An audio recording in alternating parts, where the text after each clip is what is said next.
Congressman Khanna of California. He sits on the Oversight, Armed Services, and Budget Committees. So is Mitch McConnell right, Congressman? Is Nancy Pelosi doing Republicans a favor by holding off on sending those articles? Hallie, Nancy Pelosi is just upholding the Constitution. The Constitution doesn't give Mitch McConnell the right to preside over the trial. It gives the Chief Justice that right. And the person who needs to be designing the rules and making the evidentiary rulings are Justice Roberts. And McConnell then wants to try to overturn Roberts. He can, but it's really Roberts who sets the rules for this. So do you then support, obviously, Speaker Pelosi's decision to be holding off on sending these articles over? You don't see any potential unintended consequences there?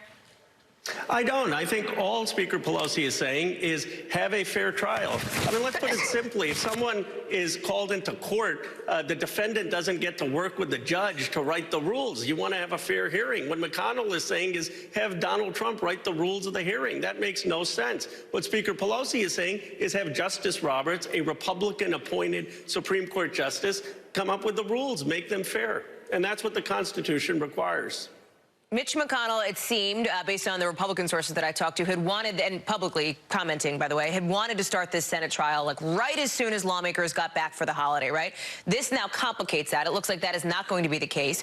That may mess a little bit with the 2020 campaign trail, given the Iowa caucus is just a few weeks after that would start, potentially. Are you, and full disclosure, you are a co-chair for Bernie Sanders' campaign, but are you concerned at all about the implications for 2020 if this Senate trial is delayed? I'm not, because this is such a grave matter. Politics shouldn't come into the picture. What we ought to do is make sure we're having a fair trial so that the American people hear evidence. And we haven't heard yet from John Bolton, who's had direct conversations with the president. We haven't heard from Mick Mulvaney. I don't understand why we wouldn't want full transparency. And here's the thing. You know John Bolton and Mick Mulvaney one day are going to tell their whole story to the American public. Why not get it out now at the time of the impeachment trial? Part of the, what we don't know yet, because the Speaker has not sent over those articles, is who the House managers are going to be, basically the prosecutors on the Democratic side for this Senate trial. I'm not asking you to share private conversations, although I kind of am, but is there a consensus building among who those individuals should be right now? I think there's a consensus that Adam Schiff should certainly be one of those individuals. And then we've had extraordinary individuals on both the Intelligence Committee and the Judiciary Committee, and I would expect that many of them would be named as managers. Okay. I've got to ask you about this moment. You know, I cover the White House in my day job over on the other end of Pennsylvania Avenue. This moment between President Trump, as we were at the White House yesterday, and former Democratic colleague of yours, Jeff Van Drew, who's now a Republican. Here is what the president and Congressman Van Drew had to say. Jeff will be joining the Republican Party, and we were very fortunate. He voted our way yesterday, as you probably know. I believe that this is just a better fit for me. You have my undying support. Thank you. Thank you very much. And always. And by the way, same way. Thank you. I'm endorsing him, okay? We're endorsing him. You think that'll be damaging for Democrats' messaging or no? I can't believe he said you have my undying support. I've never heard any person talk that way. I mean, we have a constitutional democracy. We don't take oaths of allegiance to the president. No, I don't think it's going to hurt. We only had 2 defections.